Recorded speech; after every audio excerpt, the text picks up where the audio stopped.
The president of Guyana activated the United Nations Security Council's powers to discuss and possibly address the, quote, threats to international peace and security following Venezuela's parliament's approval of a law to take control of Essequibo. You are watching The Final Takeaway. We invite you to subscribe and hit the notification bell so as not to miss any updates from our channel.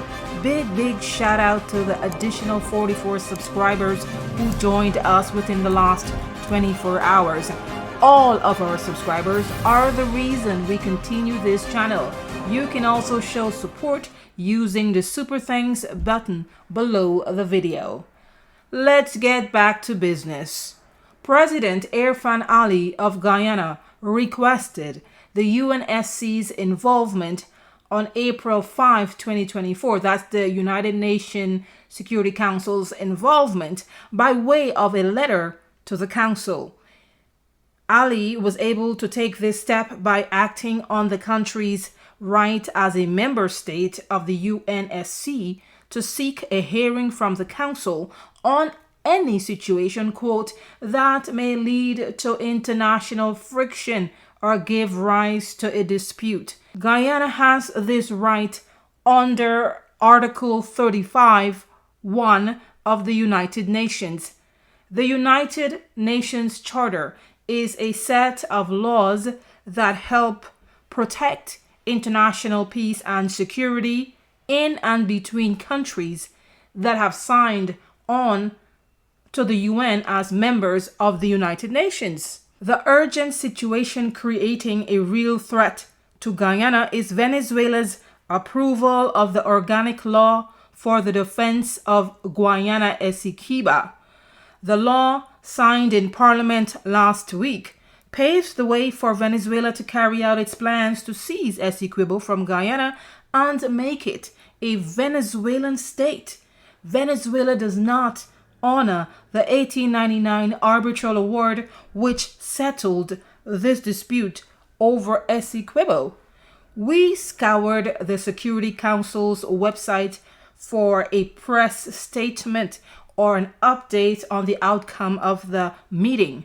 No new information has been published regarding the closed-door meeting held earlier this week, and that's up to the time of creating this broadcast. Reports by Guyana's Ministry of Foreign Affairs confirmed the meeting was held on April 9.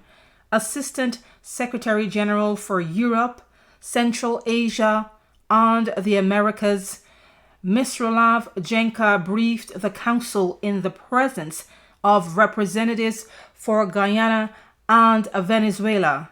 These individuals are Guyana's Ambassador Carolyn Rodrigues-Birkett and Venezuela's Ambassador to the United Nations, Samuel Acosta.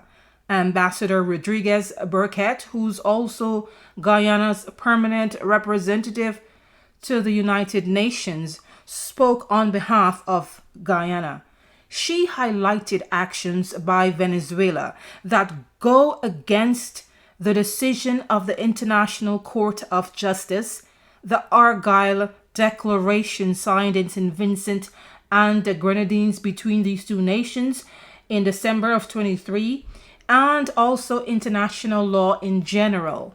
Guyana's representative requested that the Council remind Venezuela of the need to peacefully settle the border dispute through the International Court of Justice, the ICJ. She also reminded the Council that Venezuela has to follow the 1966 Geneva Agreement signed by Venezuela and Guyana. At the signing of the Geneva Agreement, Venezuela agreed to accept whichever means the United Nations Security Council chooses to settle this dispute.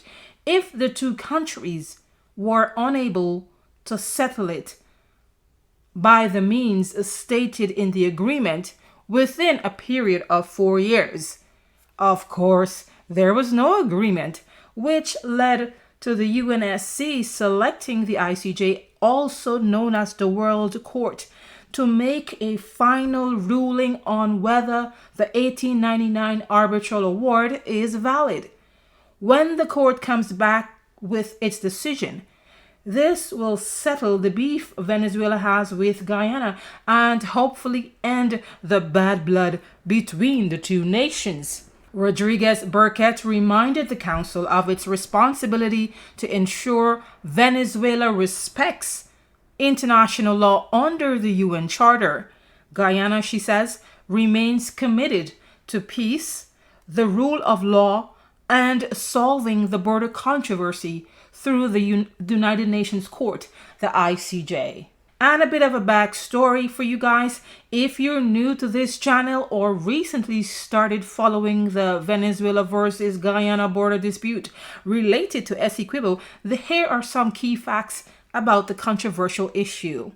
Since as far back as 1841, Venezuela began claiming the Essequibo region as its own. By then, the country had gained independence from Spanish colonial rulership. According to Venezuela, the British Empire moved in on Venezuelan territory when it acquired the territory of the then British Guyana from the Netherlands. This matter was solved in 1899 between Britain and Venezuela. At least that was what was intended. In 1899, a group of legal professionals formed what was called a Paris Tribunal. They decided, after looking at all the facts presented by the two countries, that Essequibo lands within the borders of what was British Guyana back then. Venezuela initially accepted the ruling, but later on challenged the validity of the 1899 Paris Arbitral Award, which had officially stated where the border lies between the two countries, and that would be Venezuela, between Venezuela and British Guyana. British Guyana became the Cooperative Republic of Guyana, as it now is, in 1966, after Britain ended its colonial rulership over the colony. Fast forward to 2024, Venezuela continues to claim rights to Essequibo and the offshore waters of Guyana, where billion-dollar oil explorations are ongoing. For a long period of time, Venezuela stayed relatively quiet on its claims to Essequibo. Under Nicolas Maduro's presidency, the country revived its claims and Maduro began to vigorously go after the Essequibo region. He started talking about annexing the region and creating a new state, which is named Guayana Esequiba. Maduro escalated these unfounded claims to Guyana's territory in 2015 when oil was discovered off the Essequibo coast. Last December, the International Court of Justice ruled barring Venezuela from doing anything that would or could change the situation as it relates to Essequibo. Venezuela paid no mind to the ICJ ruling, which outlines a temporary solution to the border dispute until the court makes a final decision concerning the validity of the 1899 award. Although the court's ruling may be years away, it is expected to provide a final settlement on the dispute over who has sovereign rights over Essequibo. That brings us to the end of today's broadcast. Thank you for staying to the end. Like, share, subscribe. Send a super thanks as a gift. Comment and come back soon for another episode of The Final Takeaway. Ciao.